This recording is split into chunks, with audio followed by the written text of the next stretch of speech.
start of every summer, the top U.S. professional squash players gather together to compete in a closed national competition to crown the best of the best. That is just what we've done here in 2025. And similar to last year, all of those players have gathered right here in the city of brotherly love, Philadelphia, Pennsylvania, at the Arlen Specter U.S. Squash Center. And today is day 5 of the 2025 U.S. National Championship event. In its finals day, folks, we have 2 outstanding finals for you with a lot of storylines that write themselves, but we're going to talk to you about just those over the course of tonight's broadcast. We have, starting off, the men's final between the U.S. number 1 and world number 38, Mr. Timmy Brownell, the reigning U.S. national champion, the winner of this event in 2022 and 2024 as well, and seeking his first ever U.S. national championship, the recent graduate from the University of Pennsylvania just down the road. He is 23 years old, fresh onto the Pro Tour, hungry and seeking that first national title. It's Mr. Nicholas Bazziri, the U.S. number 6 and world number 132, but don't let that ranking fool you.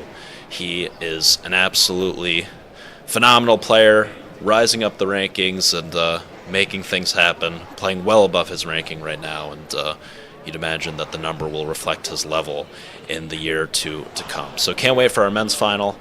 Olivia Weaver and Amanda Sobey will do battle in tonight's women's final.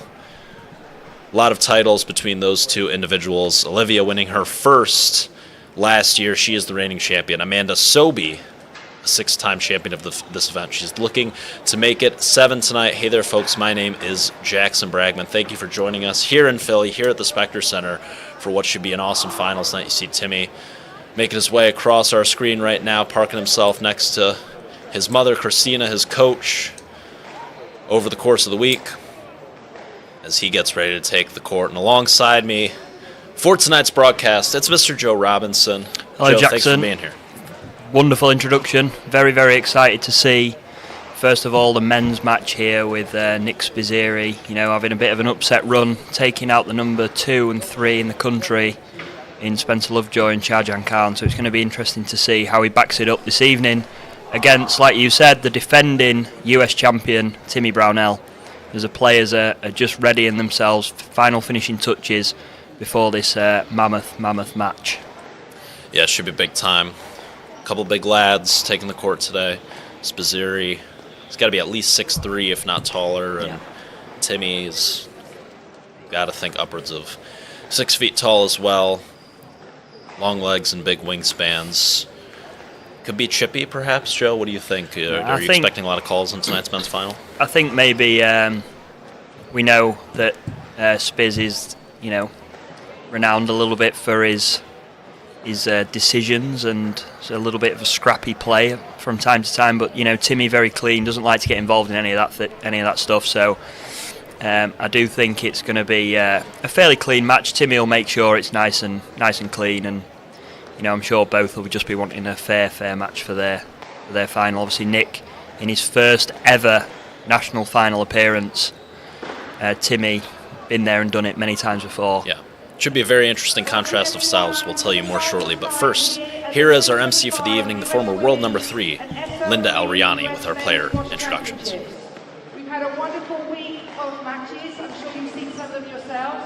And we're very excited to see who are going to be the new 2025 champions. We're starting here with the men's final. Our first player on court is recently graduated from UPenn. He's the world number 132. But he's beaten the world number 80 and the world number 64 to reach this final. This is his first final in this event. Please give a huge round of applause for Nick Bazziri.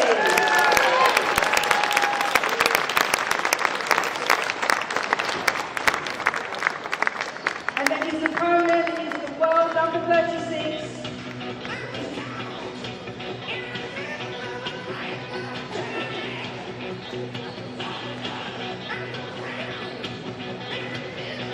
His opponent is the world number 36, the US number 1, is the reigning champion and is looking to make this number 2 in a row. Give a massive warm welcome to Timmy Brownell.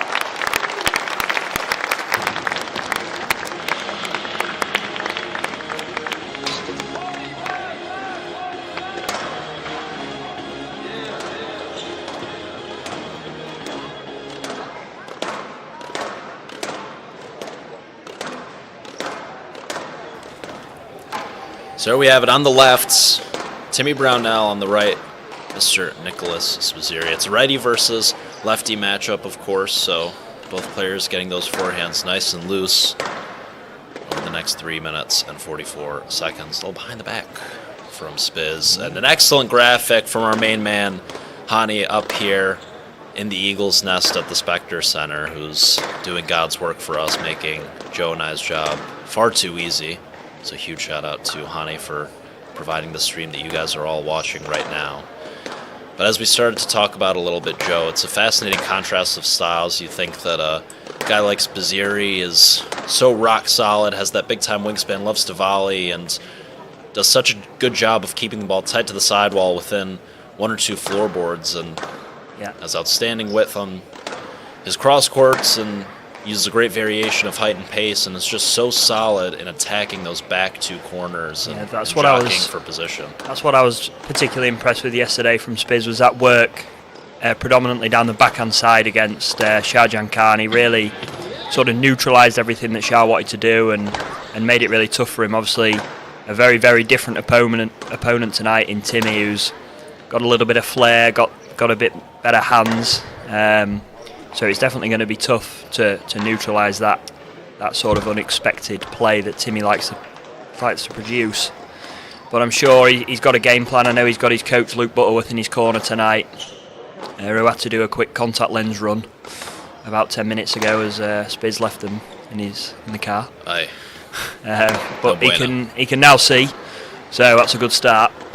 Timmy is a bit of an artiste with the racket, whereas Spiz is going to want to neutralize the hands of Timmy. Timmy's going to look to be solid enough with his length heading to open up some opportunities to volley the ball in the midcourt and have some chances to take the ball in short. And if Timmy's has the court open to express himself with his shot selection and really get creative, we see him mix in the Philly boast usually a couple times over the course of a match. We see him really work his opponent around the court, playing 4-corner squash generally, and he's just such a high IQ player.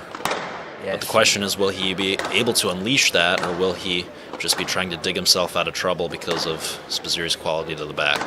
Yeah, he's got every shot in the book as Timmy. He's, like you said, very, very talented player, very clever. His court awareness and spatial awareness on there is second to none, one of the best in the world. But, see if Spiz can sort of disrupt that and get stuck into him a little bit, a few hard rallies, and just try and limit Timmy's options, really, to stop him using that flair that we all know he's got. You see Timmy warming up there with the sweatpants, Joe, or as you might call them, the joggers. The joggers, yeah. Is that something that you would do back in your playing days? Were you a sweatpants or sweatshirt guy during warm-up? Sometimes Timmy's rocking the NSL sweatshirt. Yeah, I think I'd be TV. I'd be wearing a quarter zip normally. I think the joggers are a bit too difficult to get off without taking the shoes off. That's the problem. Then you got to untie the shoes and retie them, and it takes a lot of energy in that 90-second break.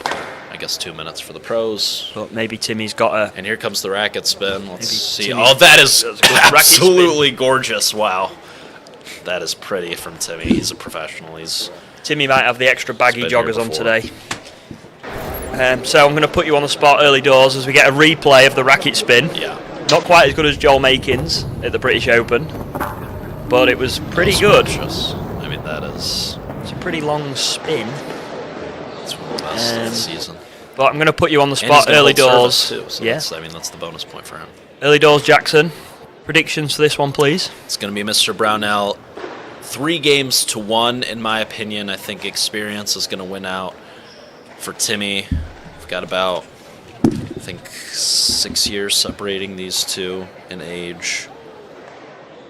I think you're making Timmy a bit old there. No, I'm sorry.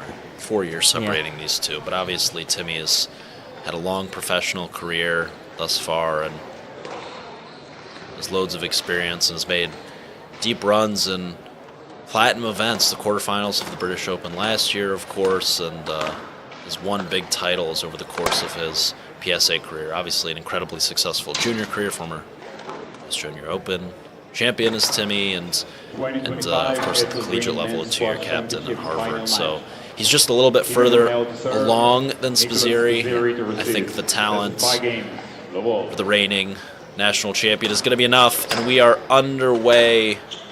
Yeah, I'm going to have to agree with you. I said Timmy in 4 earlier as well. I think Spiz will be obviously massively up for this. His first national title, playing the US #1. He wants to make a statement to not just the country but to the world tour that he's ready to fight, he's ready to give it a good go. And he's not just some college player who's trying to make it pro, he's the real deal. And I think he's going to take this first game, and I think Timmy is going to, like we say, just use that experience, a little bit of know-how, and take it in 4. I do think that yesterday against Dylan Wong in the semifinals, Timmy was able to get through only giving up 8 points over the course of the entire match. We'll be truly shocked if we see a similar type performance tonight. He's playing lights out, some of the best squash I've seen from him. But I think that Nick is going to be just too solid, and he's going to be able to hang into the later stages of these games. But I do think on the business end of these games, 8-all, 9-all rallies, the experience is going to win out for Timmy. So I think 3-1 for Timmy, but I think at least 2, if not all 3 of those games that he's able to take are going to be really tight, maybe a tiebreaker or 2. I think he's going to be able to pull out the big points. You can't count out Mason, Penn, graduate, Spizzirri, back-to-back national championship winning Penn Quakers. League number 2 for Penn this year, behind the individual national champion, Salman Khalil, who's just broken the top 100 PSA World Tour. We see in these early rallies, we were talking in the introductions about Timmy's IQ. You see already in the opening stages, he's really trying to hit that ball with a lot of pace, getting the ball going round and across Nick, getting him to move low. He's obviously a big frame to get across, so Timmy's trying to inject that pace and use the kill and the boast to get Nick moving, and that's a brilliant shot of his own. But I think that's the game plan that Timmy's going to be going with. He's going to be trying to twist and turn Nick as much as he can, and use that boast as a bit of a moving shot to then open up the spaces. We've got split screen replay, which is the technology here is out of this world. But I think that's going to be the way. You see there, he plays a good line. Excellent weight of shot from Timmy. He's got to keep that up. Yeah, it's definitely the way to hurt Nick, get him to do some big movements down low. Some work. Yeah, you see, Timmy, he's opting to hit, not really 2 shots in the same place in a row, if that makes sense. He's really switching it up. We know he's not, overly structured and orthodox player, but against someone as big as Spiz, that's definitely the way to go.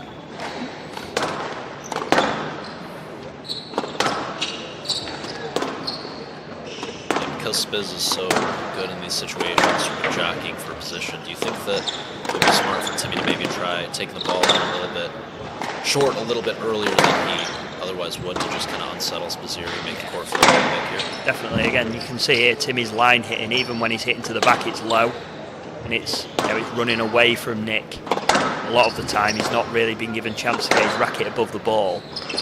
And yeah, I think we'll definitely see some fast attacks from Timmy, or maybe slightly faster than what we're used to seeing. Again, getting that big frame moving is definitely going to be important.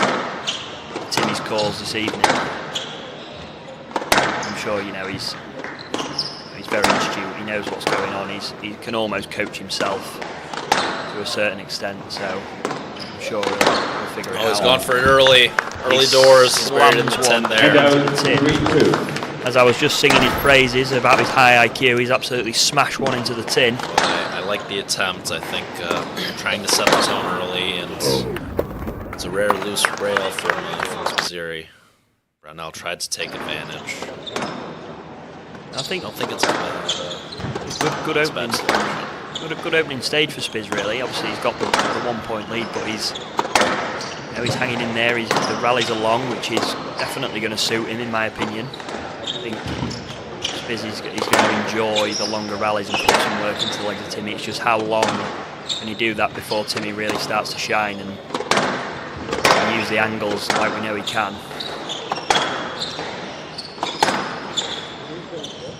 Yes, left. 3-2, left side. Just a let called there, bit of safety. We don't want to see any early ball marks on Timmy's calf.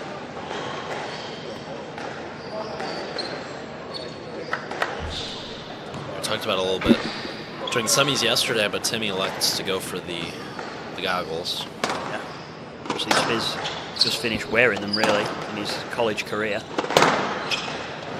lot of the college players graduate and are very relieved to be able to take the glasses off. I'm sure he's feeling Some a big of them sense of touching. bread and butter for Brownell. 3-3. He loves it across the middle of the court, Absolutely, right shoulder in his height. wheelhouse. Loves it up It's there. automatic from that position, middle of the court, off the volley. Yes, left. 3-0. A nip and tuck to start with, both players just finding the feet, maybe a few nerves flying around early on. But both have seemed to started to settle in quite nicely, finding the length now a little bit better. Spiz with a nice hold. Throw to Brunel. Stroke, and he knows it, and we're already seeing the 4-3. self-talk and the slight frustration from Spiz. We spoke about it yesterday, Jackson, that is, you know, his Yes. worst enemy. He's almost his own worst enemy at times. This is a crucial in his first game, this wrench. Sort of the mid-stage of the first. Really tight contest here in the early going. Spiz going to be able to keep his head here. That's the key. We know squash is such a hard sport. You're not just playing your opponent, but you're also fighting the battles in your own head. And that's Now something. these 45, 60 second rallies, and then you gotta wipe your head on the sidewalk and go again right away. It's incredibly taxing sport, as we know, to your point, Joe. See, this is great work from Timmy, just really getting Nick stretching and getting him to play under the ball and defend a lot of the time, rather than giving Nick the time and space to use that big forehand that we know he's got. And these two both have great subtle holds. You saw it there. That ball spent a lot of time on Timmy's racket before he elected to go to the post. Sent Spizier the wrong way just enough for the winner, and Timmy pulls the headband out of his pocket. He puts it on at 5-3 in the first. It's great. The magician. Magician, Mr. Brunel. Yeah, and I know, obviously having spent a lot of time with the national coach Nick Taylor, I know 6-3. that his big thing is having options on the ball, being able to have the same swing and play multiple different shots, and that's what we saw there from Timmy. Getting his racket up nice and early and showing 2-3 shots that he could play, and then eventually whipping around that post to send Spiz the wrong way. And out 4-6. As well. His default to the headband big game, and I think he's rocking it well. Yeah, both players gone for classic looks tonight. The grey and the black and the white, and Timmy with the white and the black look. No extravagant Miguel Rodriguez looking shirts that have been pulled out just yet. Spizier representing the Lake Erie Beacons' National Squash League team. Will be playing in the NSL playoffs next weekend here at the Spectrum And Center. out But now, 7-4. Trying to get in Timmy's head there with a t-shirt. maybe trying to get in Timmy's head there. Of course, Timmy, the founder of the National Squash League, his Nashville Crushers, not making it to the playoffs this year. Yeah, he's maybe rubbing it in. In his head early doors. All focus right here tonight on our men's final ahead of the women's final. Nice to see the women closing the show for a change. Usually it's the women who are the penultimate matchup, and then the gents close it out. I think it's fitting that we have two ladies who are both top 10 in the world. And let's make no bones about it, it's a bit of a And out legends match 5-7. really, with Olivia who's, you know, come on the scene a little bit later in her career at the highest level, but no doubt she's going to be there for a long time. And Amanda, obviously 6-time national champion, is shaping up to be a bit of a classic, both for the storyline and on the court. it's looking like a good one. Timmy's maybe just decelerated on that drop shot a bit And too much. Tried to kind of carve it 8-5. in. Perhaps would like to have that one back and just try to pull that follow through for an extra name.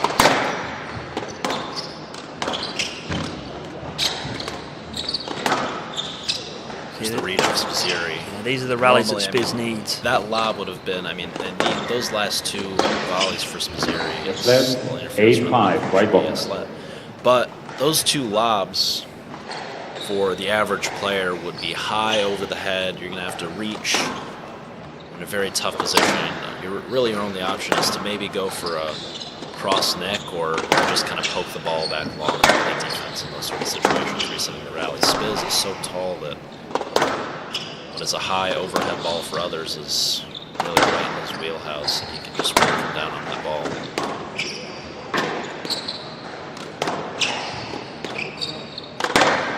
Both players fantastic volleyers of the ball. They want to take the onus and get in front of their opponent and use it like that. It's a brilliant shot from Timmy up on the volley. 9-5. Just as we say it, fantastic hold and then punch deep on that backhand side. And Spizzirri knows they came a little bit too far forward, went the wrong way for just half a second there. Made him go the long way. 9-5. Made him go the long way round all the way into that back right corner. Gives Timmy a 4-point cushion, which is looking at the moment a fairly comfortable first game for him.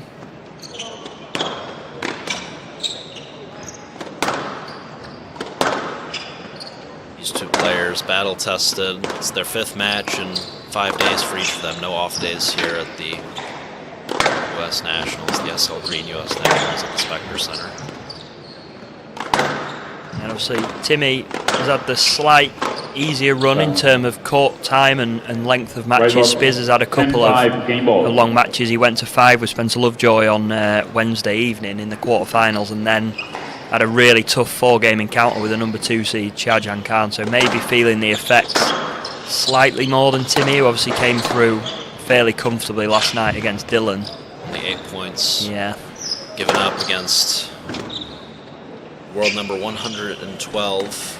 Spizzirri's former Penn teammate. Broke the series. Long in the semifinals. And out, So 6-10, Tim should be relatively game ball. fresh. Only gave up 1 game over the course of his run to the finals. That was to Christopher Gordon, 39-year-old former SL Green champion. Still going strong. See if Spiz can get maybe 1 or 2 more towards the back end of this game. It might start to get a little bit twitchy, but just think Timmy's going to be able to close this out fairly comfortably in a professional manner. To go 1-love up in this final with 4 game balls.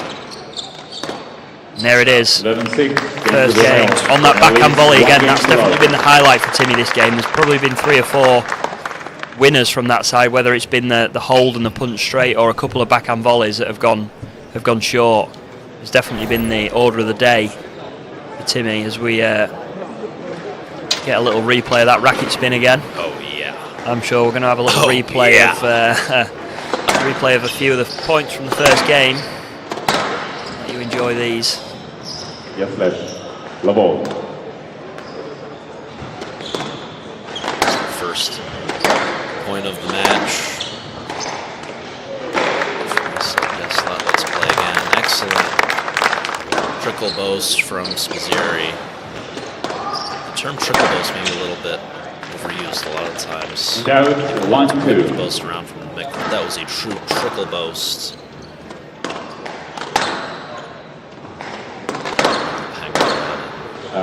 Here Timmy went for it in the early going, across Nick. It's a shot that he definitely has in his bag. Wasn't able to pull it all the way out there. He's got every 3-2. shot in the bag, Timmy. Just depends how deep the bag is and how long it takes him to find it. But it's there somewhere. You can see that backhand volley like we were talking about. Very effective area. Right in his wheelhouse. Going to see a few more as well to the back end of these highlights. That Stroke to That was a Brunel. well-constructed rally by Spizzirri until the final shot, giving up the stroke. That's maybe perhaps the experience from Timmy, just digging the ball back, making the 23-year-old play 1 more shot, hanging in these rallies. Feels like the rallies that Timmy's controlling, he's winning, and the rallies that Spizzirri's controlling, 6-3. he's able to win some, but Timmy's able to hang in. Scrap out a couple of them, force some errors on the back end of long exchanges. That's an excellent volley and shutout from Spizzirri. Just think I'd like to see 7-4. Spiz try and put a few hard rallies in early doors here to Timmy and get stuck into him physically and try and disrupt, what Timmy's doing, which is playing that sort of, fast nature of squash, getting the ball going low and really moving Spiz around. I think if he can sort of control the pace a little bit more and get stuck into him physically, I think that'd be a good place to start. As we see, he takes the first point of that game with a little bit of a fist bump out to his corner.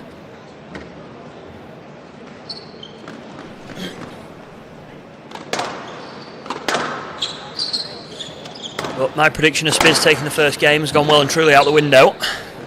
But still on for the 3-1 at the moment. He looks a bit more on his toes here. He's come out with a different level of energy. Perhaps came out in the first game not wanting to be too hyper, not wanting to let the adrenaline let the occasion get to him. Yeah, so he's perhaps decided that he wants to come out with a bit more fire here in the second. It's a tough balance to find. Once again, it's where the experience could come into play, where Timmy's been in many of these finals. He's won this event twice, and he's played so many big matches over the course of his career. Spizzirri just really trying his hand at the professional tour over these last few months since the college season ended back in March. There's no doubt that the level's there for Spiz. Like we said, it's just obviously this is a big occasion for him. It's a big occasion for anybody, but Timmy, been there and done it, knows what it's like, knows how it feels to be in this scenario, and just maybe seeing that at the moment shining through a little bit more. Obviously the first game's over and done with now. Maybe Spiz has settled in, the nerves have settled a little bit, 1-0. and hopefully he can get stuck into Timmy here in the early stages of this second.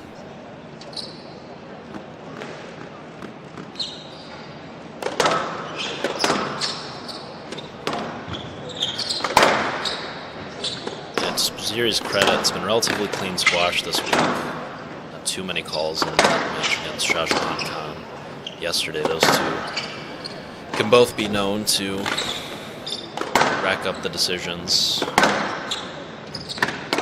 Oh, that's unlucky. I'm just not sure he needs to go for it. It's a very high risk, high reward shot, but I'm just not sure he needs to take that risk at this stage. The ball's behind him, the ball's dropping. It's a very, very tough shot to execute. And it was on the end of a good rally. He put some good work in, but again, he's on the losing end of it. And they're the rallies that you need to start putting together more consistently, but you need to convert. Otherwise, it's going to be a big mountain to climb.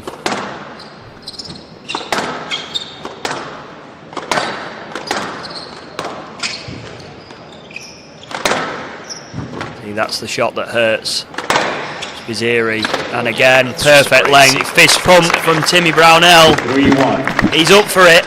He's ready for the fight. It's four-corner squash. That's where the IQ comes into play. Playing that shot, the right angle with the right pace on the cross court. He's sending the winner's right on his racket. The very next shot. Sending Nick into the extreme area of that back left corner. That's a great shot into the Nick. But he's sending Spizzirri into that back left corner, and he's sending him back there again with such high quality that it's such a tough movement to go and do 2 times in a row. Like we said, very, very clever from Timmy to be aware of where Nick is coming from and where that ball needs to go. Again, it's close in the early stages. It's a bit of an interesting shot, but shouldn't be too disheartened yet. Spizzirri, he's definitely still in with a shout.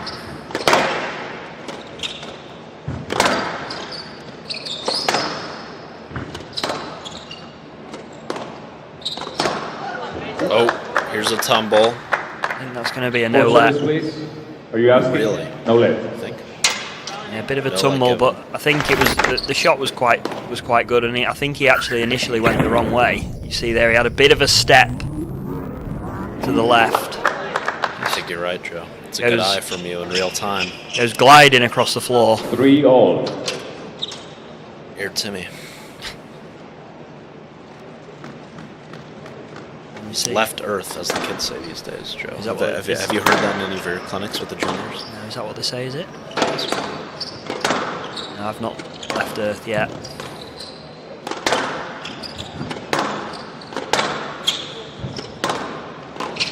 See, now all the lights off. Signature post. It's a good shot. The side courts. Finish now from the first ever Super JCT. I'm sure a lot of the players will be sticking around and watching these finals. It's a huge inspiration for them to see the best players in the country who have taken the exact same path that they're on, compete at this high level on this stage. Yeah, I saw a lot of the juniors that partook in this U.S. Nationals also playing in the Super JCT this week. Yeah. Obviously, a lot of the top U.S. juniors getting ready for the... Oh, and that's an excellent boast from Brownell. There's the fist pump, very subtle as he looks back to his corner, trying to get things going here. Again, The if back you wall watch boast, here, he's hanging around. sending Spiz into the same area of the court two Yeah, times he's in a row. really- And you're looking at Timmy now. Oh, that's such a smart shot. He's really going to step off the tee here and step off the tee there. He's not really doing the tough movements that Spizzirri is doing here in the mid-stage of the second game. As I was saying, a lot of the juniors, that's excellent work on the cross-court from Spizzirri. A lot of the juniors that partook in the U.S. Nationals, most of whom were eliminated in the early rounds of the event, ended up sticking around for the Super JCT this weekend in action, trying to rack up some points and help their junior rankings. And a lot of them also getting ready for the Pan-American World Juniors this summer. Some absolute excellent talent on display, and you can watch that as well on the live streaming at US Squash. Every single court is streamed, I believe. 4-5. Left side. Get on the US Squash YouTube channel, watch every single court. Unfortunately, me and Jackson can't commentate on every single match of the day because we'd be here for hours on end. But That go would be and watch something it. if we did a... Yeah, we could do a Super JCT Finals day. I could- Hanny's shaking his head. Hanny That's says- off the table. Yeah, the Super JCT Battlegrounds would send Hani straight into a coma. Yeah, that'd tip Hanny over the edge, I think. Spizzirri, just like that, as we've been blabbering away, is drawn even here in the second. Yeah, he's sticking in there. We got to about this stage in the first game where it was nip and tuck up until the 5 and 6 mark, and then Timmy just pulled away towards the end. Spizzirri will be hoping to stem the tide this time as he's leaving his body in there a little bit. So now Timmy making some tough movements. No let. And he's playing the man there. He's playing the Because man the line there, was Joe. I think behind that's your the right opponent. call. He's Yeah, going to and- be unhappy with it, but he has to keep his cool. And it's not helping Nick's cause that Timmy went through and Yeah, played in 6-5. the exact same scenario, Yes. 3 or 4 shots before. Yes. Timmy knew it would have been no let if he didn't. Yeah. He The line was opted to go. behind, he went in front, and he had to muscle his way to the ball, and he got there. Timmy's Spizzirri able to do the same. Timmy's fairly slight. I think he's fairly easy to get round. He's not he's not going to leave a leg in anywhere. So No. definitely the right decision. As we see again, Oh, here's Gone the for the Philly, corkscrew. and it's volleyed easily by Spizzirri. oh, his goggles have come And there are off. the goggles. 6-5, right box. It's just going to be a let. Not quite sure what happens in that scenario. But yeah, again, he went for the exhibition shot there. Arguably, Timmy trying to go for the corkscrew, but we saw 2 backhand cross court kills sort of fading away from Spiz again. Again, using that tactic of playing into the same area of the court frequently and getting that movement tested of Nick and really getting him stretching out and getting into the quads. I bet they're absolutely on fire at the minute with the It's work tight, that Timmy's putting tight in. work. 7-5. Fist pump. But here we go, 7-5. It's now or never for Spizzirri. And this is where he pulled away last time when it got to 5-all, roughly around that stage of the first. It was tough for Nick to carry it on. He's played a lovely shot there, and Timmy's complaining about the movement, I think, but 6-7. so with no avail. A lovely forehand drop into that front right corner from Nick. Packed house here at the Spectre Center. Absolutely packed. It's probably about 8,000 people, I think, up there. And we'd have to get an official I ticket raised your check. 8,000, I'd say. So I think we got upwards of 12K.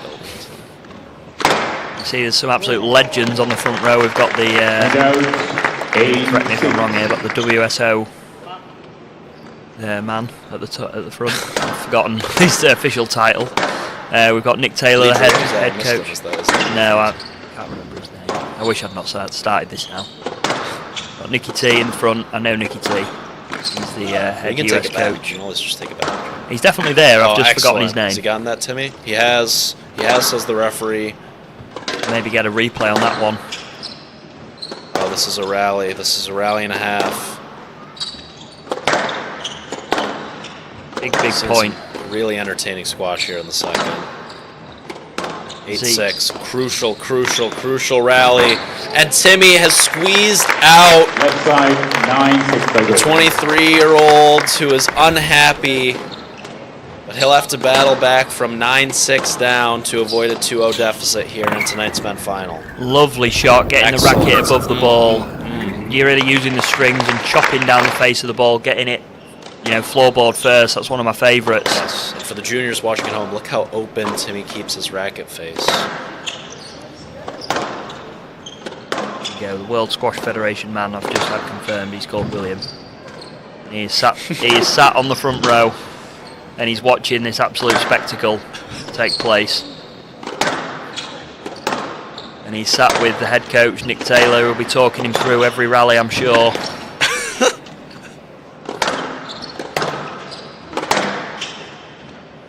He's a lovely fellow. I had a chat with him. Not too long ago. Yeah, this could be my last ever commentary gig. John, keeping my mouth shut for the next few seconds. Yeah, we'll just let this concentrate on the moment pass. squash.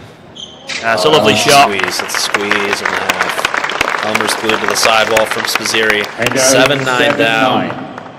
7-9. He's not out of the woods here. He'd love to take a 2-love lead, which would, of course, mean that Spizzeri would have to take this to a 5th game to have a chance of winning. And Spizzeri played 4 brutal games of squash yesterday and 5 brutal games of squash the day before that. Timmy's certainly the fresher of the two heading into this matchup. A 2-love lead for Timmy would be massive. Another huge rally at 9-7.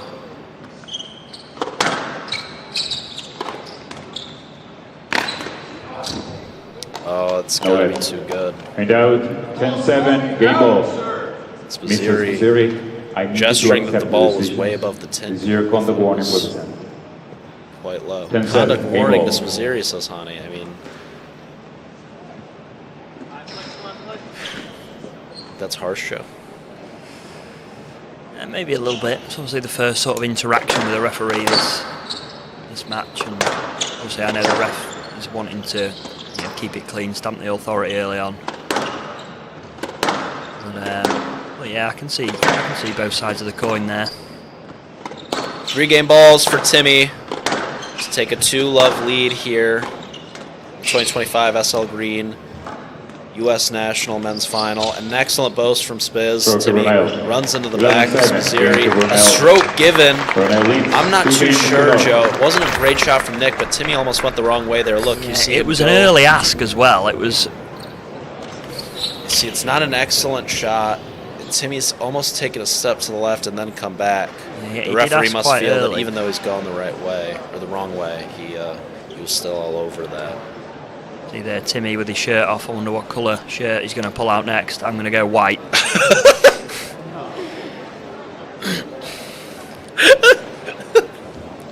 That's my next bet for the colour of shirt that Timmy's got.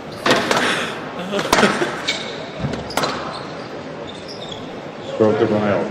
And out, 1-0. That's a good prediction. Oh, it's green apparently.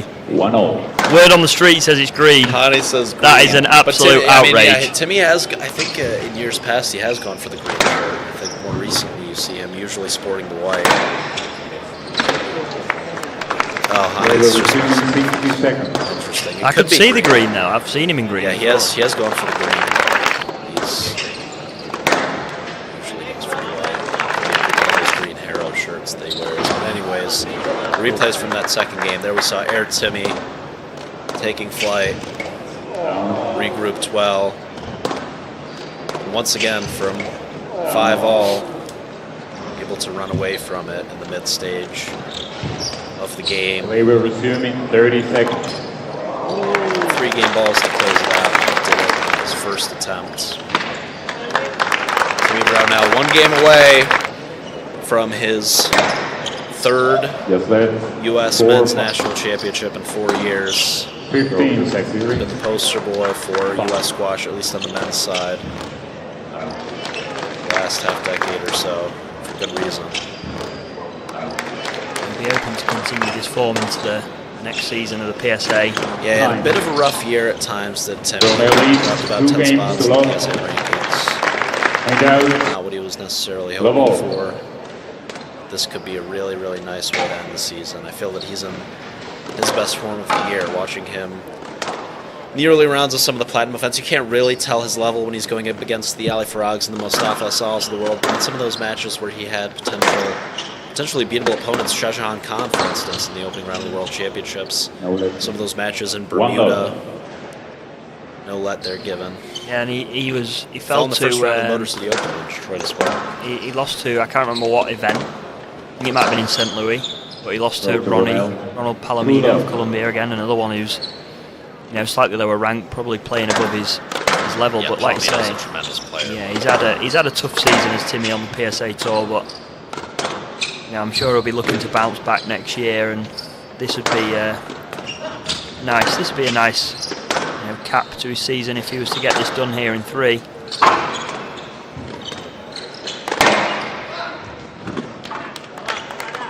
And out. 1-2. Spizzirri having a little look at the referee. Not sure what for. Ronald didn't ask for anything, I don't think. He's played a lovely shot there as Spizzirri.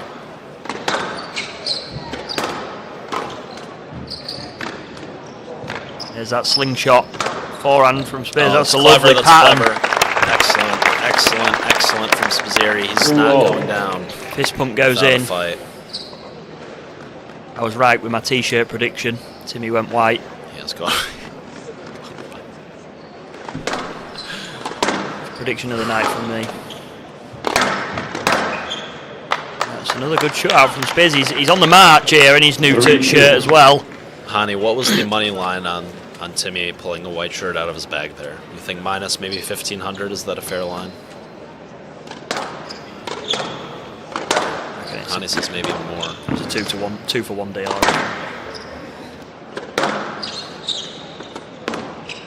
It's part of the finals parlay.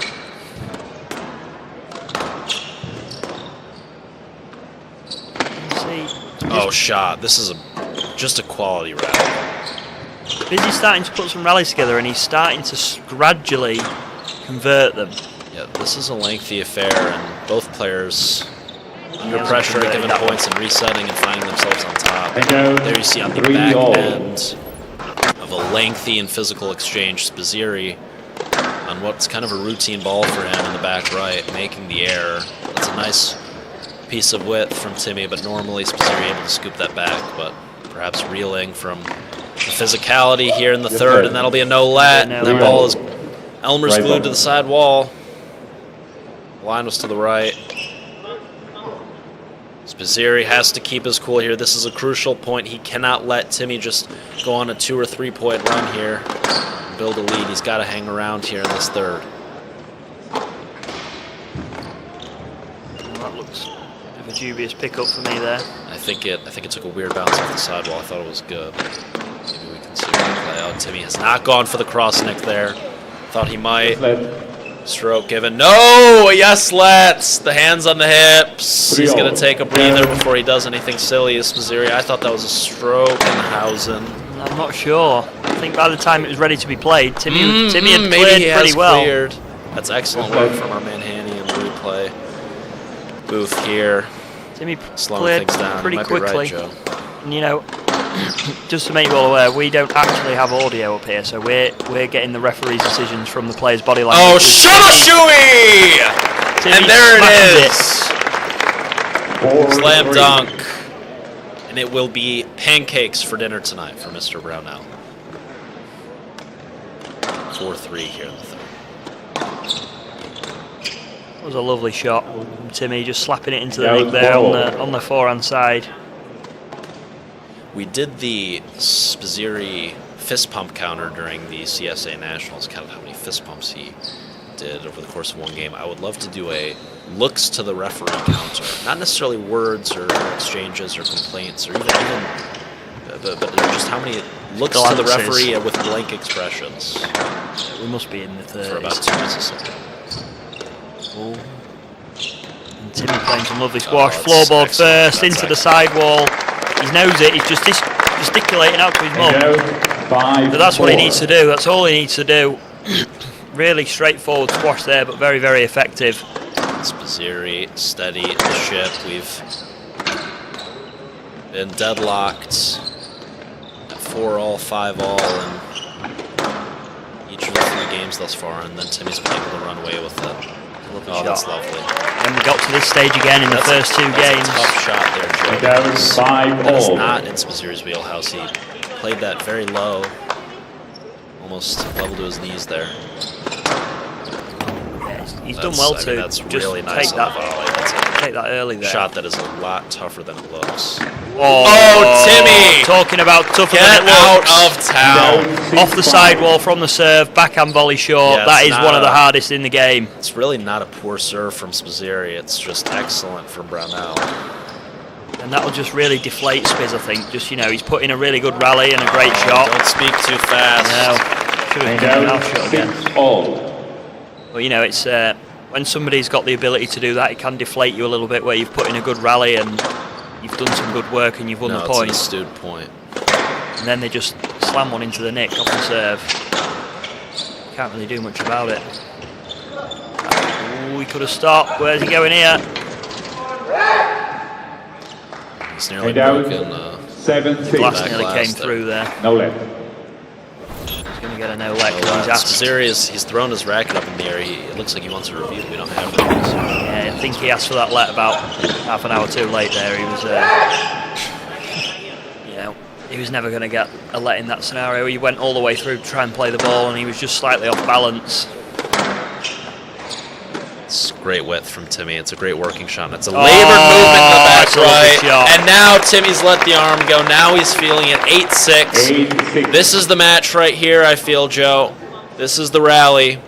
This is a big Spizzirri rally. absolutely needs this one because I feel that it's going to be tough to claw back from 9-6 down, given the form Timmy's in. Uh-oh, that No, ball's a little behind him. I think he wanted to 9-6. stop and then realised the ball had gone a bit too fast and then he tried to play it and he got mixed up between the two and he's frustrated, understandably so.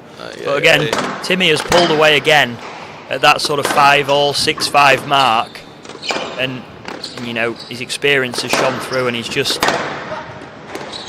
managed to keep Spizzirri at bay for long enough. Are we going to see one final fight back from the tall American? Oh, Maybe it's a we are. Big roar from Nick as well. Roar. He's still up for it, he's still there, he's not going down without a fight. Roar of a lion Lovely from shot. Spizzirri. Oh, he's dropped the ball there on the serve.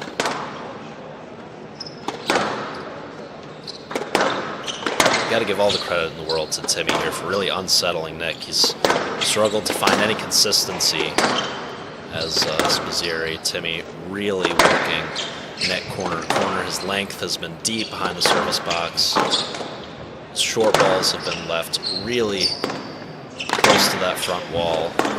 It's been what I would describe a very clever performance from Timmy. He's not done anything overly sort of special. Obviously we've had the few highlight reels here and there, but Right. everything's been fairly simple. It's been very tactically aware and he's executed it to almost perfection. See if Spiz can settle the apple cart towards the end. The dying embers. Oh, no!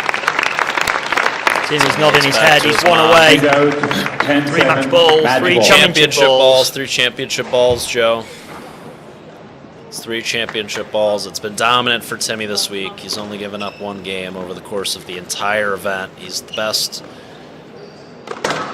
male player we have in these here United States, looking for his 3rd national title.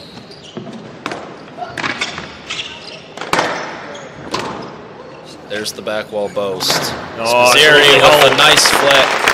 Can we see it? This would be the comeback of all comebacks. Hand out 8-10. Can we see Match a ball. big push here from Spiz You know that to force it to a tiebreak? We all want to see it, don't we? We all want to see a comeback. at least Timmy's going to have a taxi ride home, worst comes to worst, after that shot. Will it be with the trophy or not? Hopefully, for his sake, it'll be the SL Green Championship trophy. 2 more championship balls to go. Spizzirri save here. Draw even into a tiebreak, and that ball has he's just put it sailed out. 11-8. Match to the Your winner. 2025 SL Green Men's U.S. National Champion. It's the Harvard grad, the 3rd time in 4 years, the world number 38, an up and down season for him. But what a way to end it. Great Timbo performance from slice. Timmy. Commiserations to Nick Spizzirri, but congratulations once again to Timmy defending his title as he embraces his mother down there. And we're going to hear a few words from our 2025 men's national champion down on the court with Linda. Wow, well done. And what a great reaction. That was awesome. Huge congratulations. That's 2 years in a row. You are the 2025 champion. How are you feeling? I feel amazing. First off, I want to say hats off to Nick Spizzirri. I think he's the newest member of the up-and-coming guy of Team USA. He's showing why his way of play commands a lot of respect. I respect him so much as a competitor. He's been that way since he was a young boy. To see him play like that on a pro stage all week, hats off to Nick.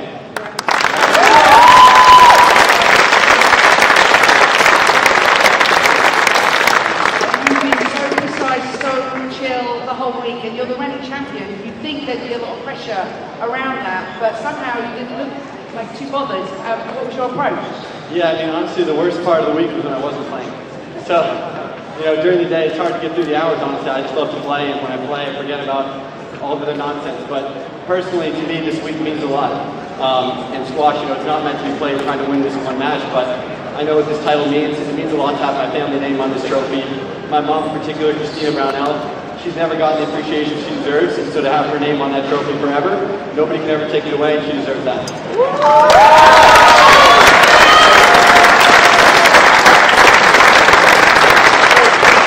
Well, we'll be talking to you again when you pick up your nice big trophy in a bit, but congratulations again. Thanks, Linda. Thank you. Thanks, everyone.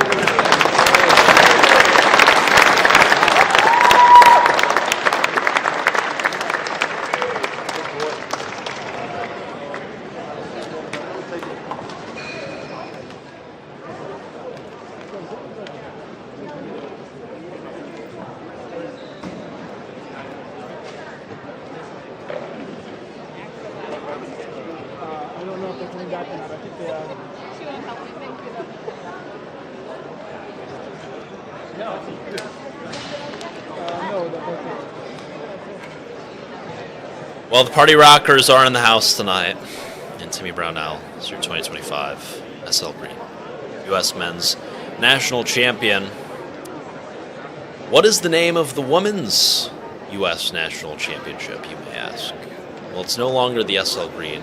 We have a presentation coming up for the naming of the Women's Championship here at the U.S. Nationals, rightfully so, and we're looking forward to that with U.S. Squash CEO Kevin Klipstein. Commiserations to Nick Spizzirri. Congratulations to our 2025 Men's U.S. National Champion Timmy Brownell.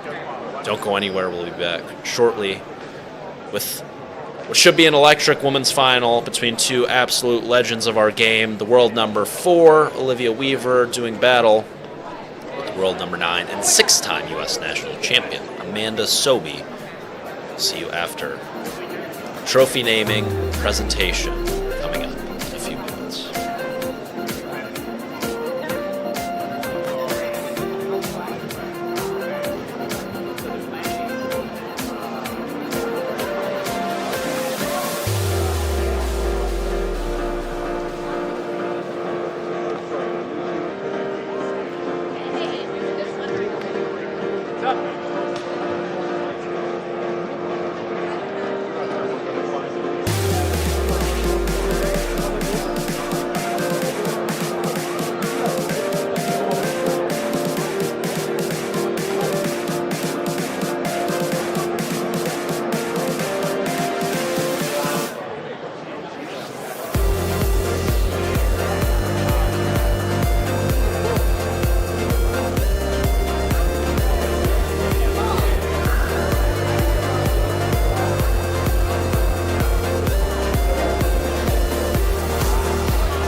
special ceremony before the women's final match. So I'd like to welcome onto the court Kay and Rohit Desai, as well as, of course, your competitors in tonight's women's final, Amanda Sobey and Olivia Weaver. Please join us on the court.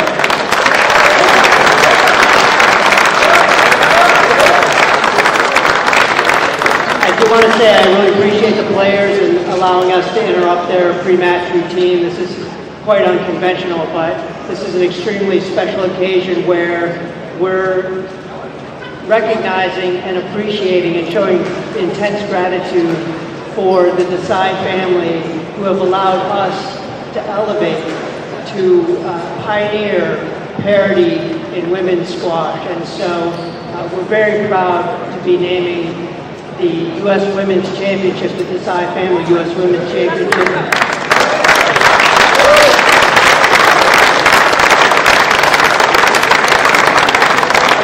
Because of their family support, largely we are where we are as U.S. Squash in our women's and girls program. So I'd like to introduce Kay Desai to share some remarks. Thank you.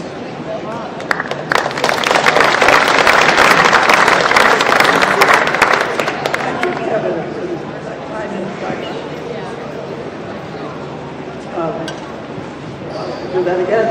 Thank you, Kevin, for that kind introduction. Rowan and I are delighted to be here this evening to watch this exciting match between Amanda and Olivia. Thank you all for being here with us as well. Squash has been an important part of our lives for over half a century.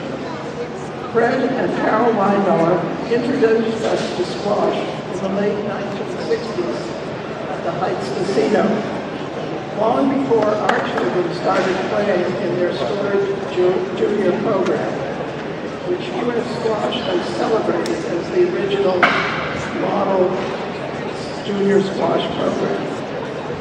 It was a program of which we are particularly fond and proud. Carol and Fred, who were subsequently inducted into the U.S. Squash Hall of Fame, developed many exceptional players, including national champions Alicia McConnell and Will Carlin, both of whose parents were good friends of ours.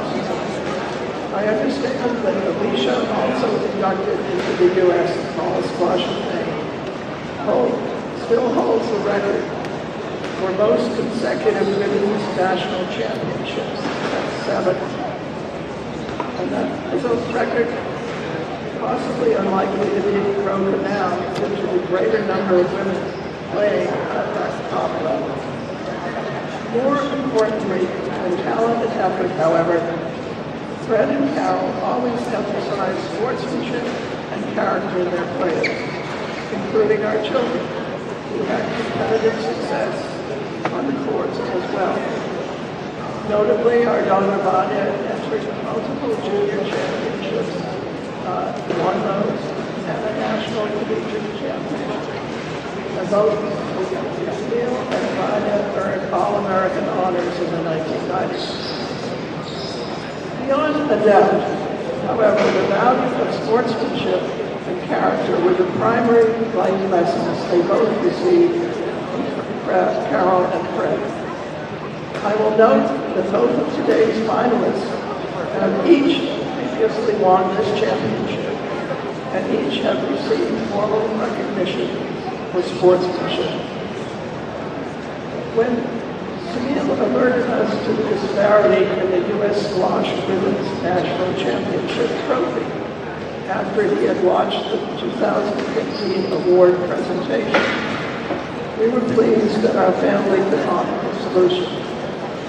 While Sunil led the project, it was indeed a family effort and took nearly 2 years to complete. Given the recently announced inclusion of squash in the 2028 Olympic Games, we believe this fulfillment of the Title IX expectations of equal pay and recognition for men and women in all sports is a beacon for all women and girls who are squash players. This will be the first time Rohit and I have been able to attend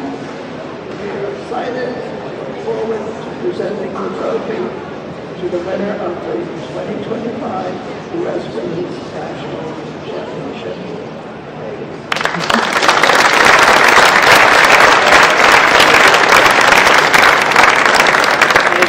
They do the spinning of the racket, so we'll go through that, and the two women competing for the U.S. Women's Championship, who need no introduction, will be introduced during the warm-up. Thank you.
The final of the 2025 US Women's Squash Championships. On the left, we have the former world number 4. She's made an incredible comeback from her second Achilles injury to return to world number 9. She was the champion back in 2023. Please give a very warm welcome to Amanda Sobey.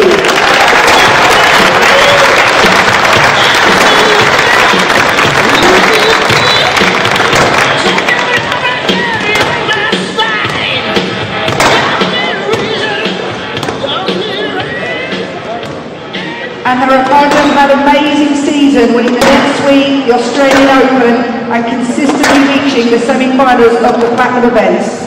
She's the world number 4, the US number 1, and also the reigning champion. Please give a massive round of applause to Olivia Weaver.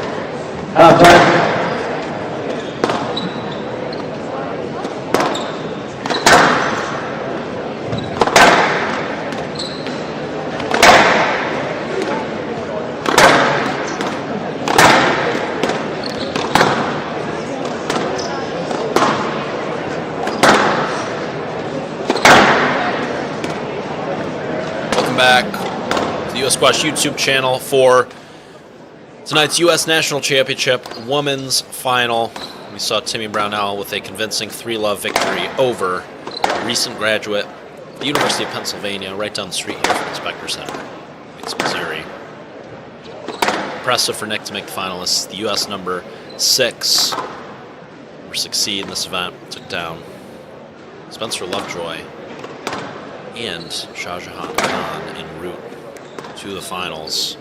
And I have very little doubt that he will be a future champion of this event in the years to come. Congrats to Timmy on his 3rd SL Green title, and now we turn our attention to the women's final between the world number 4 and US number 1 Olivia Weaver, and the world number 9 and US number 2 Amanda Sobey. Tell us about Olivia, her run, what she has to do tonight to come through in tonight's women's final. Joe Robinson. Yeah, thank you again, Jackson.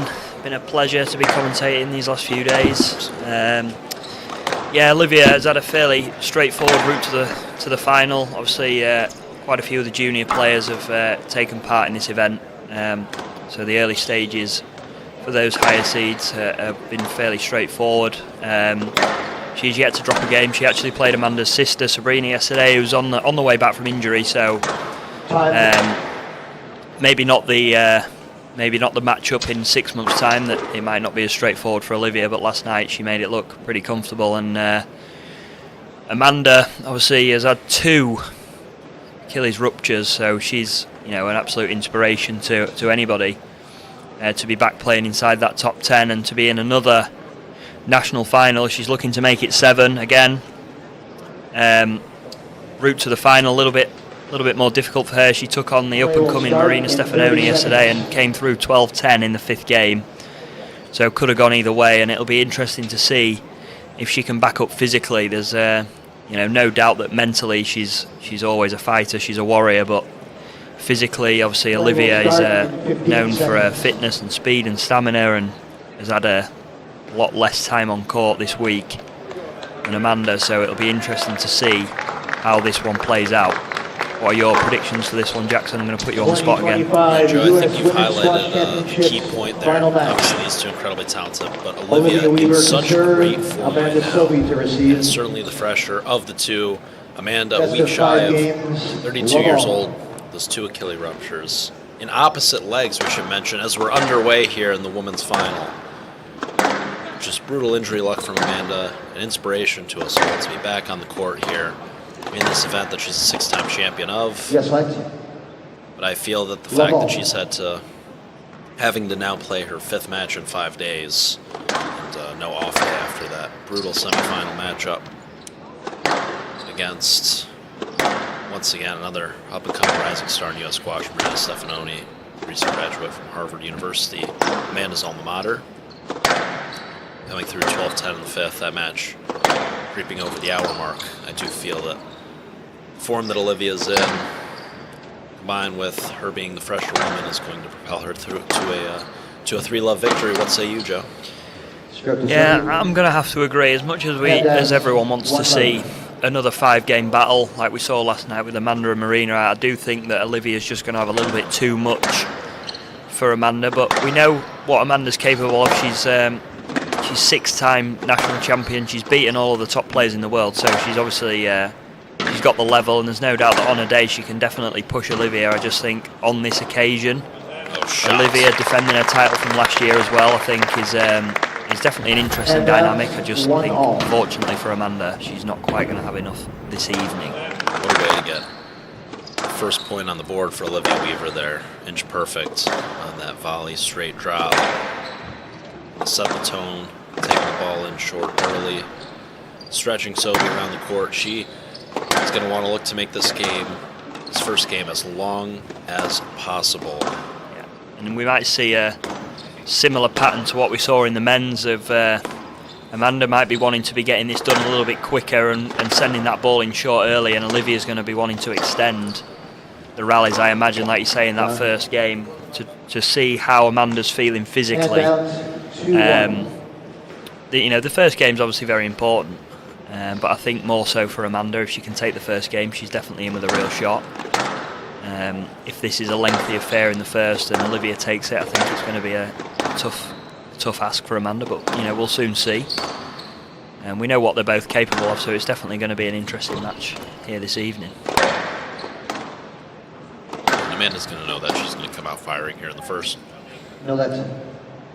And downs 2-all. She's going to be up for it. We know she's actually got a coach here as well. I just spotted Wael El-Hindi has made his way up from Florida to come and support her. And also saw Olivia's coach Rob Martin walking the streets of Philadelphia today, coaching some kids at the Super JCT at the Spectre Center. Presumably here, the sole reason of watching his star pupil, the world number 4, in action, can capture her 2nd U.S. national title and go back-to-back here in 2025. Can we see 2 defences of each title here tonight? Obviously, Timmy just taken the the men's title once again. Olivia will be looking to do the same. But we know 6-time national champion Amanda Sobey is going to be well up for this one. She wants to show the world that she's back and show the country that she's not done just yet. And it would be some stories. Olivia whips round a lovely volley boast there. Fantastic shot, just an inch above the tin. Inch perfect, as they say. Brilliant shot. Doesn't get much better than that. It's the perfect placement for 2 almost pretty much dead on center of the front wall. Literally come out closer to the center of that front wall. It's perfect. I do think Amanda's going to try and disrupt that, you know, almost monotonous rhythm of Weaver. She's, you know, very, very solid, very structured, very hard to break down. Amanda was going to try, I imagine, to use her hands and her skill and her hold to try and upset the rhythm of Olivia. She absolutely slams a straight forehand volley kill down the line. That's an excellent shot. It's just what the doctor ordered. She's And absolutely. that. 3-all.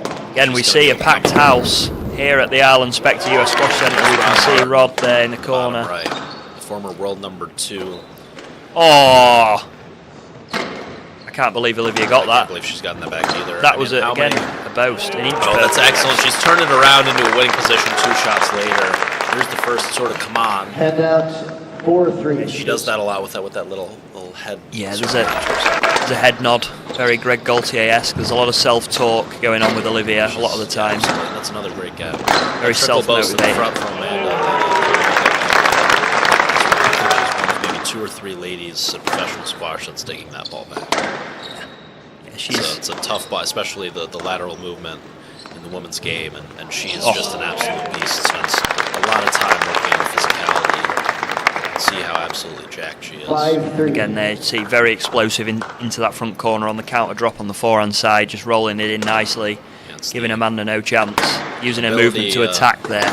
ability to get balls back that are winners 90% of the time, and then Stroke to Sobey.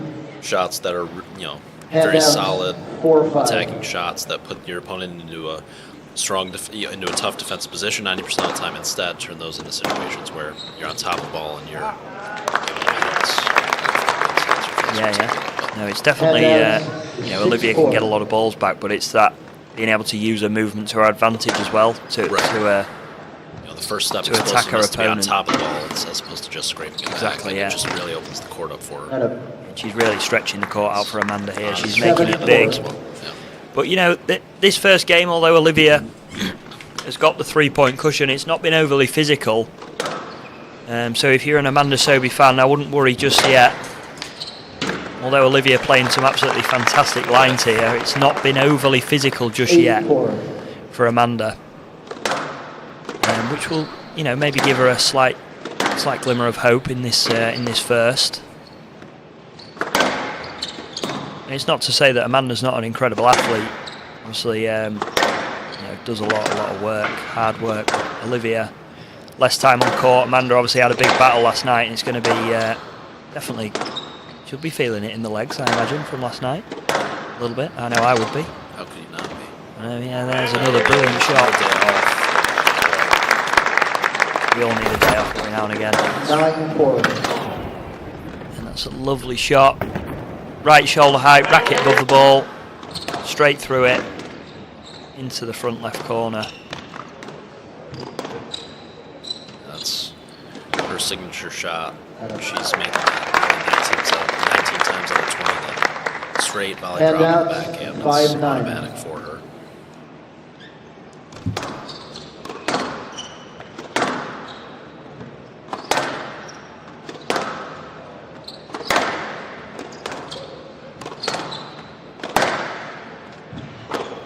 Oh, there's the boast, and there's Amanda taking that ball out of the back. That boast sent me the wrong way. That's Olivia the- does end up doing the rally on the next shot, but Handouts impressive gap. 10-5. So Game ball. That's certainly the definitely like a weaker area there for Amanda. When that ball's put into the front corner with a bit of pace, like the boast there, Olivia's used it a few times. and a bit of a firmer drop. She struggles to get up to the front area of the court. So I'm sure Olivia's going to be very, very tactically aware of that. You can see a lovely rally unfolding here on game ball. Great high chip from Amanda. See how high Olivia's tee position is. Her nose is nearly touching the front wall. She's that high up. She's created a brilliant opening. She's guessed right as Sobi. Here it's frantic now. It's going to be a no-let, I think. Line was behind for me. Maybe looked for the player a little bit there, but it's a close to perfect first game from Weaver. She would have loved it to be an extra 5 minutes, but other than that, it's exactly what the doctor ordered for the world number 4, Joe, and she's really in the driver's seat now. Yes, one game to love here in the women's final. Yeah, it was a good start from Amanda in the early few rallies, but Olivia just setting her stall out nicely and showing us once again how solid she can be and how she wants to play the game in that rhythm. Amanda not really being able to break it just yet, but I'm sure that Wael will be giving some words of wisdom to her in that corner. Not got his trademark headphones on, as we see there, which maybe isn't helping. See, he's sat next to fellow Englishman Tom Walsh there. But yeah, Weil not got his big earphones on, so we maybe need to whip them out for the second game. See, it's bad juju. Yeah, he needs to get some tunes on, blasting in his ear or maybe blasting in Amanda's ear. That might help. They're up for it.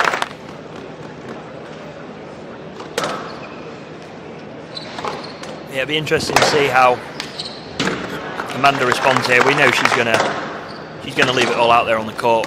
I'm sure we're going to see a big push from her in the early stages of this second, but Olivia looking very comfortable there, very solid. Didn't really put a foot wrong. Yeah, I think at the moment it's good traffic, and she can turn that car around in the other way. Yeah, it's going to be key for Sobi here to give herself a fighting chance here in the second.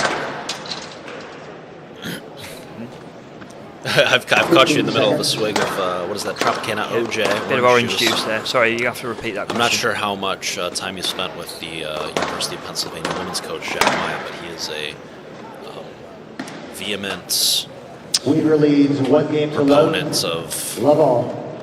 no orange juice. I don't know a more articulate way to say it. He's he doesn't like orange juice. No orange juice for him or any members of his team. Really? I'm not quite sure why, but there's some. That'd be no good on his team. There's some justification behind it. Maybe you should inquire with him about What about apple juice? Is apple juice allowed? That's a good question. I would imagine apple juice is probably more permissible, but who's to say? We have to speak to the man himself. No, I don't think I've ever met him. Love all. But if I do meet him, the first thing I'm going to ask him is the orange juice question. Yeah, now. please do. Because I love an orange juice. So I've caught you in the middle of your swig of OJ. Tropicana, is that pulp free or is there some pulp in there? There is some pulp in there, but I don't mind that. Yeah, me neither. Me neither. When I do drink orange, back when I used to drink orange juice before, Coach Mine told me I wasn't able to. What's the key for Amanda to give herself a shot here in the second? I think she just needs to try and, get out of that rhythm that Olivia puts you in. It's a little bit, it's quite hypnotising at times, I imagine, as a player, to get caught up in that sort of length battle, that really, rhythmed hitting that Olivia can do. We know Amanda has definitely got the shots and the ability to disrupt anybody's rhythm on the World Tour. But I think she can start throwing the ball in short a little bit earlier with a little bit more accuracy and maybe using a few of those 6th corner shots against Olivia. That's definitely going to help the cause like that. She's exploded onto that ball a little bit more. No, that's Use the hold and stopped Olivia's movement a little bit rather than just going with the hitting and going with the pace. That's what I'd like to see, a little bit more injection of pace down the lines for Amanda. No luck given, I think. And Probably the right call, Joe. I'm not sure if she was able to get over and volley that ball. It's probably behind her there. Yeah, Olivia's doing quite a few sort of hand gestures and head nods out into the crowd and maybe looking a little bit agitated. The start of this second, Amanda with a 3-point lead. And those shorter rallies, the quick fire rallies, the punchy sort of shots are definitely going to be in favour of Amanda as she gets a let, I believe. Yeah.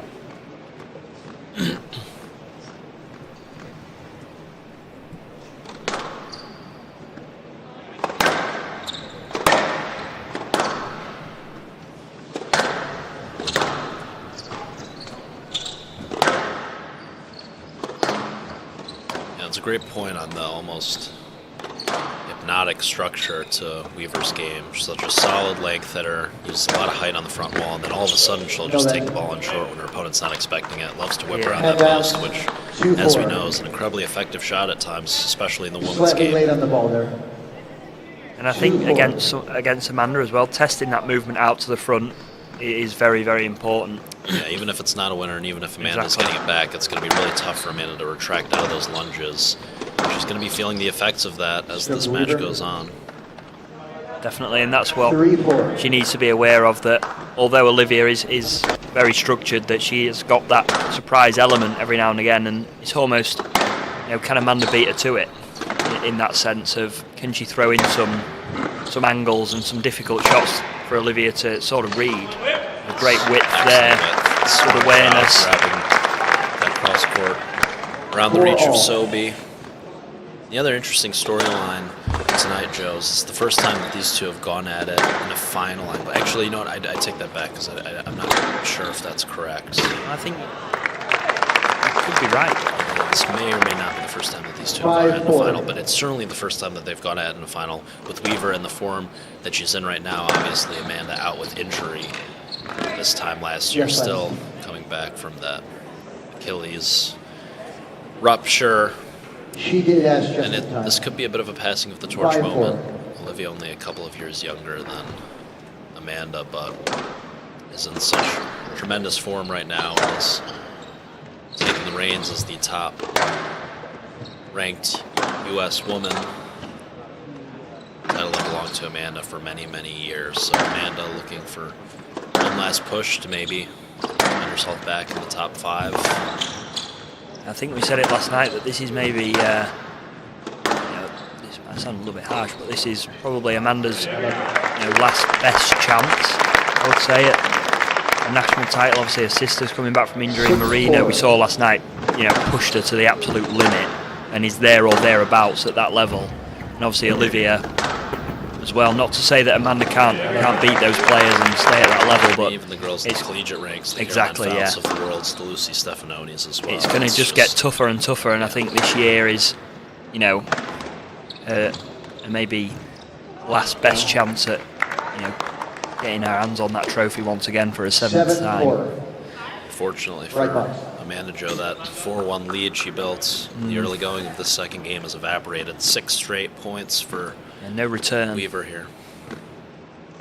It's impressive from Olivia just to knuckle down again and reset, regroup, and just carry on almost like it's love all and that nothing's happened. And see, Amanda needs to do something to get herself back on the scoreboard. She's 6 points without reply at the moment.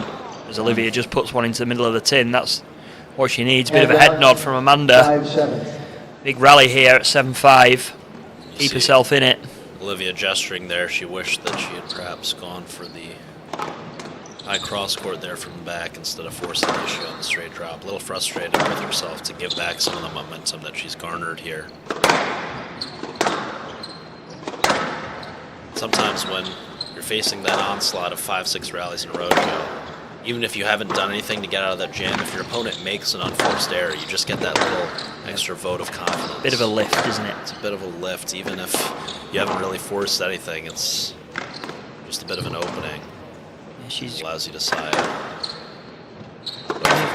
Quite a good rally in here, but Olivia really so good on the defence, and she's turned defence into attack, and there's a fist pump and a head nod. She knows how big that was in the context of this match. Amanda had her, in every corner of the court there, but she just flipped the switch, put the ball in the air, and then first chance she got, it went straight in, and executed it perfectly. As Amanda replies straight away with a straight kill. It's excellent off the serve return. That's more of what she needs to do. Just take her by surprise a little bit, mix the pace up, and not let Olivia control it too much. You're obviously going to have those rallies, you know, that are going to be a little bit monotonous and rhythmical, but if she can break that rhythm like that off the serve, it just might throw Olivia off a little bit, and 6-8. definitely going to, you know, work in Amanda's favour. It's easier said than done, but 100%. Amanda's going to want to keep that ball off of Weaver's racket for that backhand volley drop, which is just so automatic. Have to pay extra care to the width of her cross courts from the right to left side. Yeah, Amanda's giving it a good old whack on that forehand side, trying to get that ball through to the back with a little bit more bite. As we know, the Spectre Center court, glass court that is, really absorbs the ball off the front wall. Yeah, it's you know, it's a tough court to play on. But you do get rewarded for, you know, that length hitting those drops, especially the ones that hit the floor first and run into the sidewall. You get really rewarded for that. It's a little bit deader than a traditional plaster court that you can see on the side of your screens there. So, you know, length really, really important, especially playing somebody like Olivia who's so prolific on the volley, getting that length through to the back. And there's the volley boast from Amanda, and Olivia is just all over it. So Elmer's glued to the sidewall. Amanda scraped it back that time. Smart once again. Olivia with a couple bobs of the head. She knows she's brilliantly wrapped that cross court around the reach of Sobey. It's a great sequence. 1-2. Straight drop, fading into the sidewall, into the cross court kill. Thanks for coming. 9-7 now. In the driver's seat once again. You see Amanda, is she getting slightly drawn into the longer rallies a little bit, and the way that Olivia wants to play, she's almost feeding into what she wants to do. That's a lot better. She's taken her by surprise again, using that kill into the sixth corner. We said it at the start, that was the way to do it. She needs more of that. The element of surprise went with her at the start of the rally, and then just snapped the wrist round the ball and got it fading away from Olivia on the stretch. Perfect shot.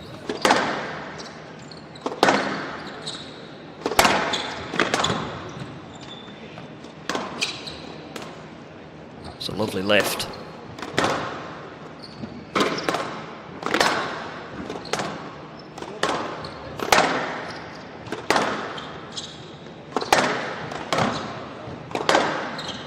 Oh no, what's she done there? I don't really know why she stopped. The ball was well past her. She stopped, sort of went into the back of Olivia, and a no let, rightly so, was given. 10-8, game ball. It was a bit loose. Let's continue, please. Amanda's right, it was loose, but yeah, the ball was the ball behind her. So far past. Not quite sure I saw it in real time, but I'll take your word for it, Joe. I just think, you know, all right, it wasn't a great shot, but it was easily there to be hit. See, Olivia takes a 2-game lead. It's not even a perfect shot from Weaver in the front left, but it's played with pace to the back, and Amanda on her heels in the later stages of that second game, feeling some of the effects from that 5-game battle against Stefanoni yesterday. Olivia Weaver on her first game ball takes the second.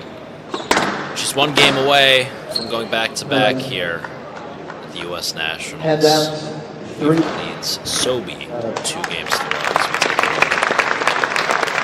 That's some of the highlights from game number 2 here at Spectre. No, that's Weaver clinical, per usual. We saw in patches there, Amanda was definitely doing the right thing in that game, but it just, for me, that sort of asked for a let at the end was the downfall, really, that she didn't really need to ask for. She did put a bit more work into the legs of Olivia, but you know, Olivia can do that all day, and she needs a few more of those cross-court kills that we saw towards the back end of the game. That's really going to hurt Olivia a lot more than the monotonous hitting that we're so used to seeing. We'll see it in a minute. She struggles going forward into those front areas of the court. She needs to keep it away, like you said, Jackson, away from that very prolific volley. Play remains 30 seconds. Yes, sir. Yeah, but at a certain point, it is a quality piece. It is a bit of a quality issue as Joe throws his empty Tropicana bottle towards the track. Unsuccessful. Unfortunately, very Not even off iron, just an air ball. very poor. That's why you don't drink orange juice. Time. But it's Weaver leads 2 games to obviously low. you No, can't that's avoid hitting it to the backhand side. You just have to make sure Love all. that you take the 11-8. going cross and make sure your width is on point and going straight, that you're just keeping the ball out of reach. And we're back underway. Amanda's got to, for me, try something a little bit different. We saw it in patches in that second game, the short, sharp rallies, the element of surprise a little bit more. And I think she's got to obviously do it with control, but she's just got to put a few more in and be take a few risks here. She's 2 love down. She's not really got much to lose at this point. Take a few risks. Try and disrupt Weaver here.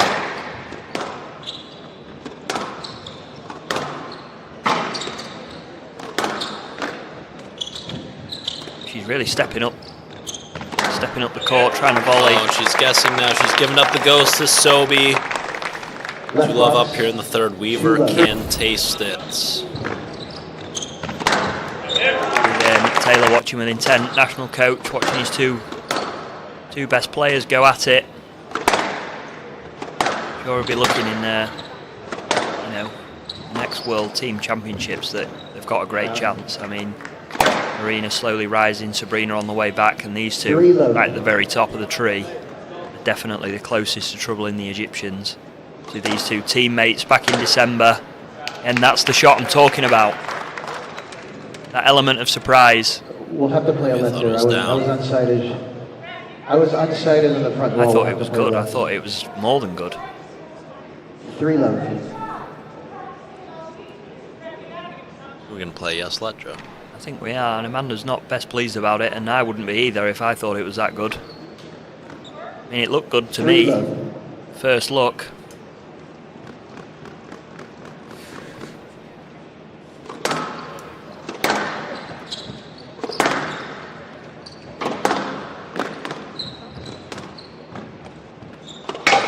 See Olivia putting one into the tin, and Amanda with a big battle cry to get herself back up for this game. She needs something. She needs to dig deep.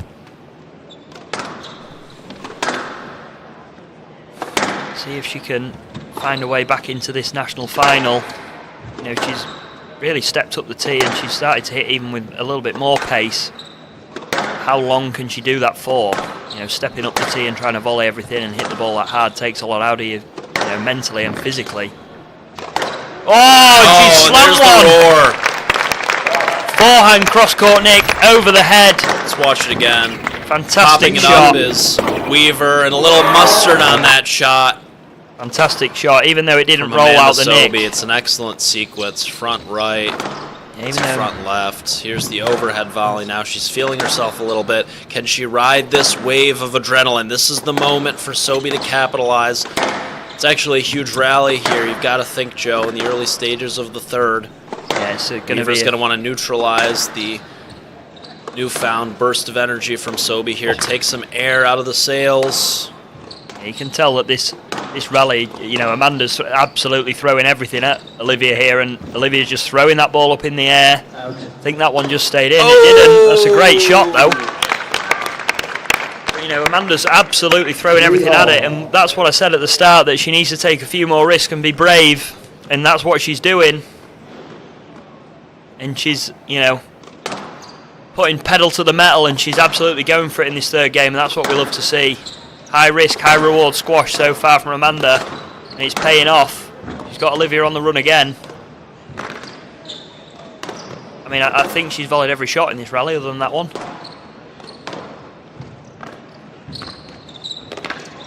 She just scrapes it back. And that one. Oh, that's unlucky. Wry smile from both players there. It's a great rally, tough rally. Tough rally from Miranda. Both parties, yeah, that's Head downs.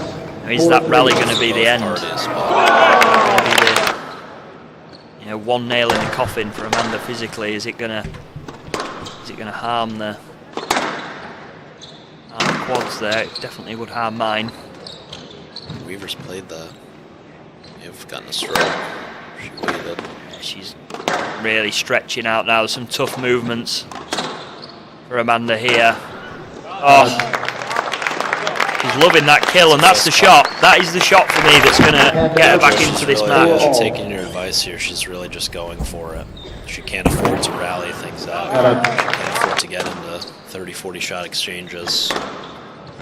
And not many players can, match Olivia physically and do those sorts of rallies over and over again. Head downs. You've got to do 5-4. something different. And I think that's where we maybe see someone like Shabini. Obviously, Olivia's played her a lot recently, and Olivia got the closest she ever got at the Worlds recently. But Shabini doesn't want to engage in those long rallies, and she's got the hold and the flick. Obviously, greatest of all 6-4. time.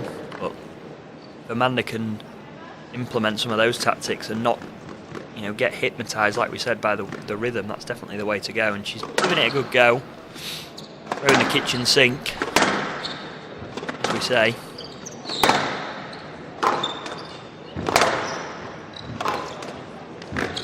Great shot. Boast. Another fist pump from Amanda. She's well up for this, as we knew she would be. She's Head firing downs. here. She's really 5-6. firing on all cylinders. Can she just hang in physically for another 2.5 games? Oh, she's Oh, gone she's for it gone again. there. I just don't think that ball needs to go cross there from Amanda. If she can just, chip that down straight, reset a little bit. Head downs. She's gone straight into the strength zone of Olivia there again.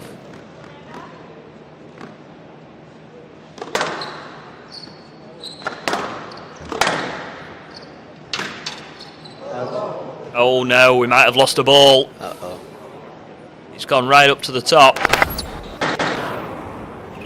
think you can actually see it bounce on the floor right up on the balcony there above this court. And boom, there you go. Someone's got it back. Got that.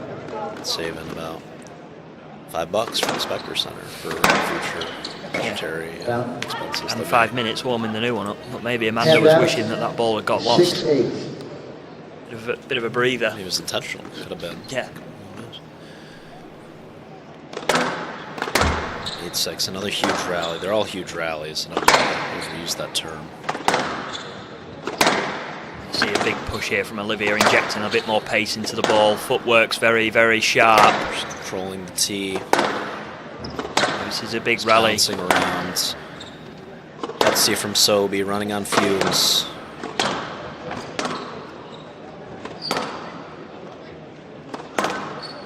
You can really see Olivia's intent here is to push the pace, force the issue, Oh, and shot. really take it to Amanda. She needs to go through and play that. Sobi, I think they might have given a let there. not quite Oh enough wow, action she's given to the ball. a stroke. I think that's generous. I think by the time Olivia had cleared and the ball was ready to be hit, Amanda could have been through there and played. I agree, Joe. I think I would have gone for a let bit of traffic, but I think a stroke is very, very harsh or very generous, depending on which side you're looking. For the sake of This is intrigue of the match. Oh, It's good she's for got us it up here in back. the commentary booth, Joe. And Oh. it's so clever with that fading cross court. 2 in a Mentioned row. earlier, that sixth corner. 2 in a row there, one to the backhand and then one to the forehand. Oh, it's a great hold. Excellent weight of shot. Bubble. Olivia's, I don't want to say weakness because she doesn't really have many, but It's the element of frustration from Weaver, like it. as we saw on the replay. 8-all now. Amanda's she's absolutely done some- going for it. She's fighting and fighting and she's still She's going. done such hard Oh, work. it's a She's guess. giving up the ghost in the front left. It's a guess from Amanda. The lungs are really going. They don't She want to engage in is that rally. absolutely gassed. She find a way to scrape together 3 points here. herself a couple minutes to recover. Oh, that's a brilliant shot on the backhand. Shabash. Here we go. 9-all, Joe.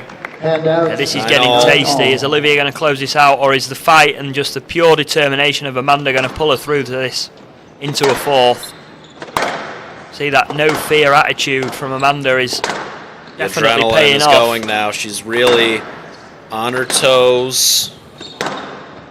Weaver looking to steady the ship. It's loose from Weaver's gone Olivia. the long way around here. Oh, The back wall boast. Oh, how's she gotten that back? Again, excellent defense from Weaver. It's frantic here. Oh! Where is it? The tin, Joe.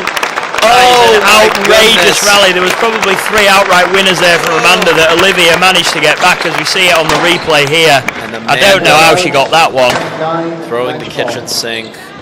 Olivia making so one more shot, and then another one, and then another one. So Margin she gets finally lower. makes the error. Weaver now with a championship ball Defend to the take her title. second ever women's championship, and she has done it. To Weaver, 3, Olivia Weaver, the world number 4 and the U.S. number 1. A 2-time U.S. national champion. She doesn't drop a game over the course of the entire event. Little fist pump for the camera there behind the front wall as she soaks it in. Commiserations to Amanda Sobey. She's a warrior and a half. As our friend Joey Barrington would say, she embraces her husband Bobby and her coach that's really elevated her game, taking her to the next level, the great Rod Martin, the former world number 2. Thank you. Congratulations to our 2025 Women's National Champion, Yeah, and we'll, Olivia.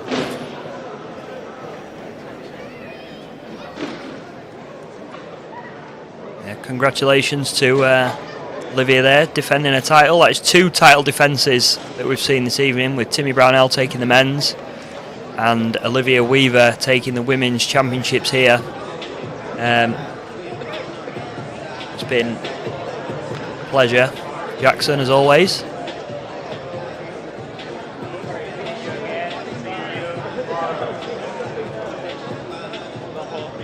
I'll be over in a minute.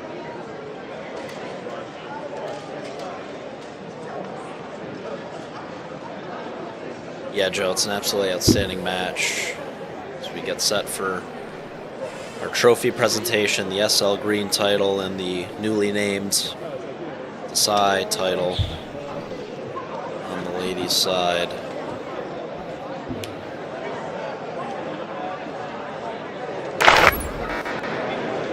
A couple highlights. wonderful affairs, especially on the women's side. Even though it was a 3-game encounter, incredibly entertaining stuff, especially in that third game. Drama left and right. Yes, left. The first Level. rally between Timmy Brownell and Nick Spizzirri in our men's final. Spizzirri only 23 years old. Sure to break into the top 100 and to this in the future. He's really playing at a level that far exceeds Out even 1-2. players just ranked inside that top 100. At such a high level right now.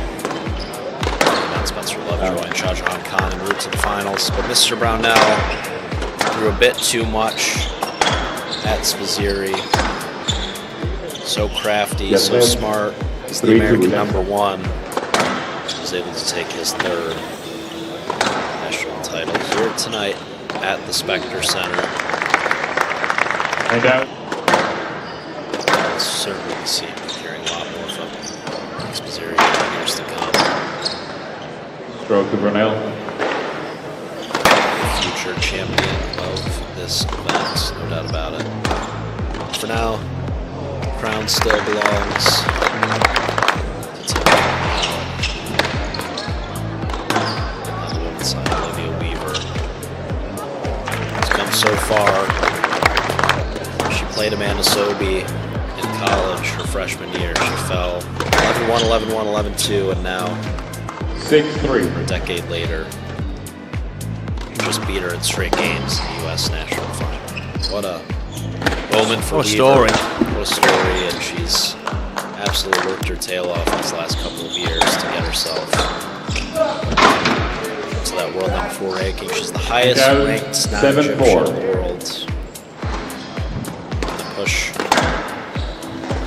Big three of Noran Gohar, Nourel Sherbini, and Hania Al-Hayami next season. 9-5. Brilliant, Joe. Let's throw down to the trophy presentation ceremony. We've got a few moments here before we Stroke to Spaziri. say a few final words Hand out. on the back end from tonight's podcast. 11-6. Game to Brunel. Brunel leads 1 game.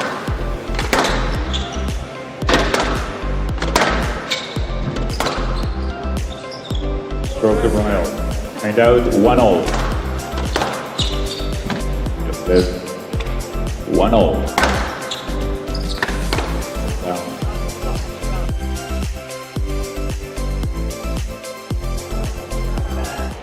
Ladies and gentlemen, welcome to the trophy ceremony of the U.S. Squash Championships. Very proud to have William Louis Marie, the CEO of the World Squash Federation, join us for this ceremony. It's an honor to have him here in the U.S. and part of this and meetings that we have had all week. So thank you, William, for being here with us. The World Squash Federation, as many of you likely know, has taken the leadership role in working with the International Olympic Committee, partnering with the PSA Tour, as well as U.S. Squash, in both advocating for the Olympic inclusion, as well as now fulfilling that promise. So we're really excited to continue our partnership with World Squash and the PSA. And of course, we have Kay Desai with us here to present the trophies as well. And it's been a wonderful championship. I think the idea of us having 2 top 10 women in the finals of our U.S. championship is just incredible, and the level of squash is beyond what we could have imagined a decade ago when the tour added full parity in prize money for women's squash. And we're so pleased with the performance of the Americans, but also of the women and the depth of talent on the women's tour overall. So round of applause to all the players in the championship this season.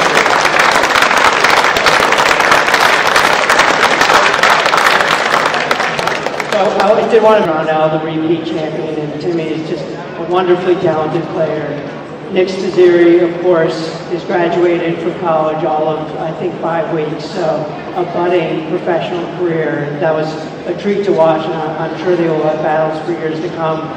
However, on the women's side, none of us can really imagine or consider what Amanda Sobey has gone through over the last year, and the effort that she has put in, and the persistence to get back to being a world top 10 player. This is simply inspirational, I think, to us all, and I just wanted to call that out as something that's just incredible.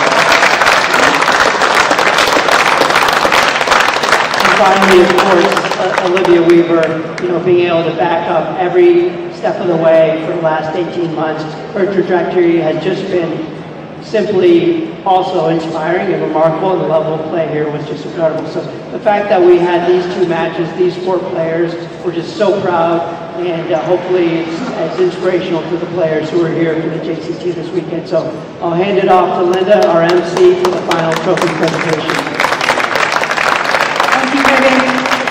So now for our trophy ceremony, please welcome back on court the finalists of the 2025 SL Green US Men's Squash Championships, Nick Spizzirri.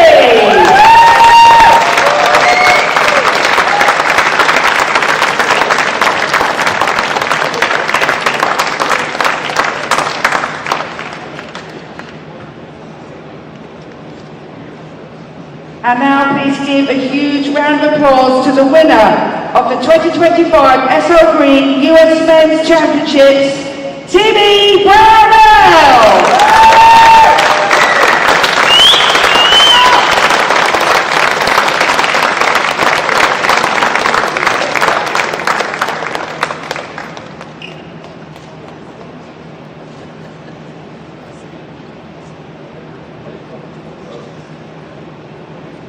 I know we spoke a little bit earlier when you first won, but you've obviously had time for it to sink in now, Timmy. So how are you feeling as we stand here?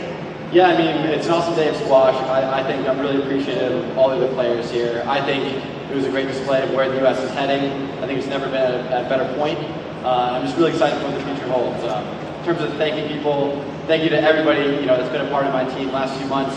I haven't had the best luck with on the physical side. Some things have gone wrong, and I've been so happy with how everybody's lifted me back up. And so, to name a few, thank you to Bridget, thank you to my mom, thank you to my dad, thank you to Sarah, my whole family, Nick, Kareem, everybody here that's been bringing me back to 100%. And I'm looking forward to the summer, pushing hard, pushing with guys like Nick. I think we've got such a great group to test the best players in the world, and I'm looking forward to working hard with everyone here to bring America towards the top. Perfect. Well, congratulations.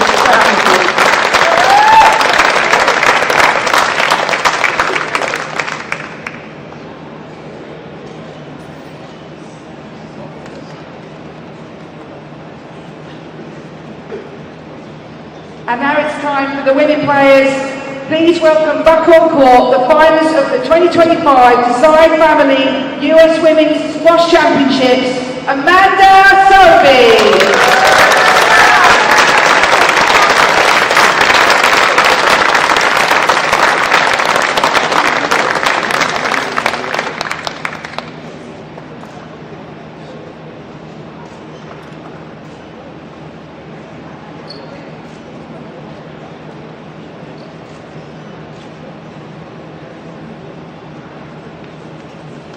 And a massive round of applause to the winner of the 2025 Decide Family US Squash Championships, Olivia Weaver!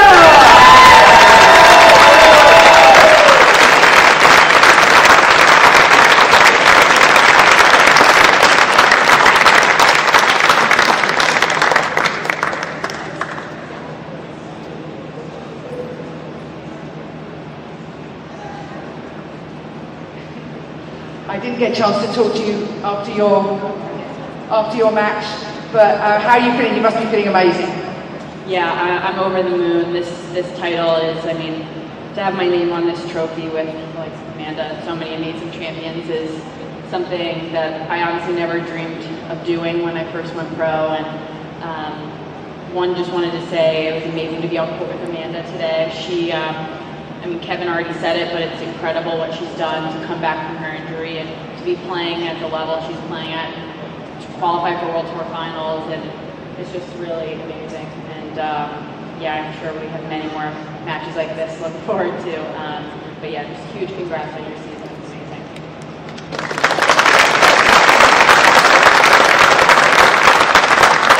You've had a truly fantastic season. And you've still got, as you said, one more tournament to play. How do you manage to keep that momentum going and that positivity going when it must be getting tough at the end of this long season?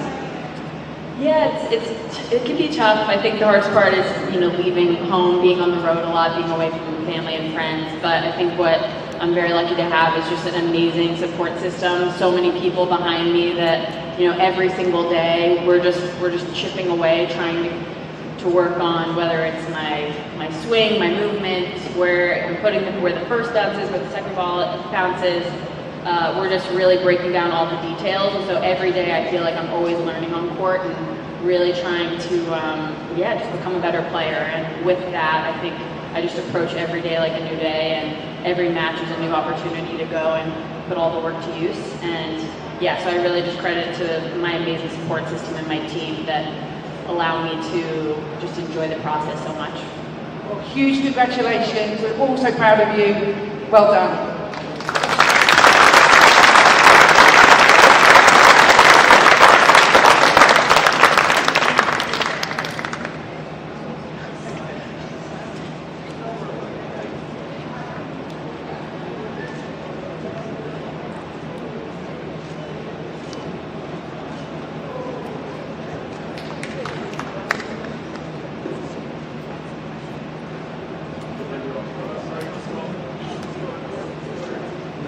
Thank you everyone for coming this evening. We hope you enjoyed the squash. Congratulations again to the champions and the finalists, and we hope to see you again next year.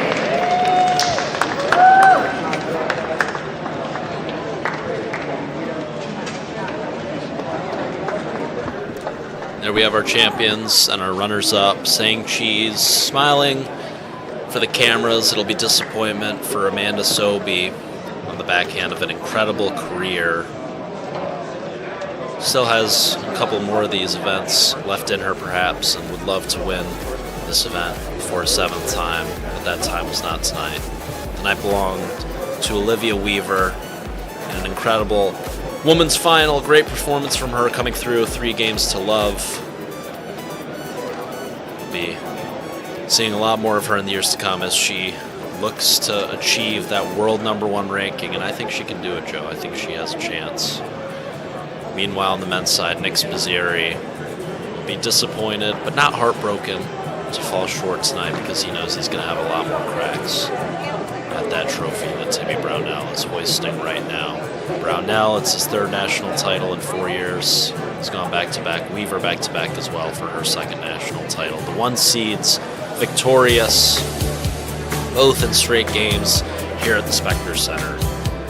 Joe Robinson, any final thoughts or remarks as we wrap up? What was Just a great great week here at the Specter Center? Yeah, just a great week at the centre. It's great to see a lot of the juniors and you know, players that we're not normally used to seeing in these events take part against some of the best players in the world. And congratulations, obviously, to Timmy and Olivia both retaining the titles, and commiserations to Amanda and Nick. Obviously, we'll see them both next year, I'm very sure. But yeah, it's been an absolute pleasure to be up in the booth once again, Jackson. Yeah, thanks for joining me, Joe. You pleasure to work with, as is our wonderful production man, Hani, up here with us, who made this stream possible. Some excellent graphic work and hopping around and putting up with us. So we really appreciate it. We appreciate all of you for watching. Make sure to subscribe to the US Squash YouTube channel, smash the like button, and tune in all day tomorrow with Super JCT Junior action right here on the US Squash YouTube channel, live streaming every court here at the Specter Center as we get into the later rounds of the Super JCT tomorrow. I believe it's quarterfinal day and semi-final day here at Specter. So tune in. Thank you guys for watching the US Nationals one final time. Commiserations to Amanda Sobey and Nick Spizzirri, and congratulations to Olivia Weaver, Timmy Brownell, your 2025 U.S. National Champion.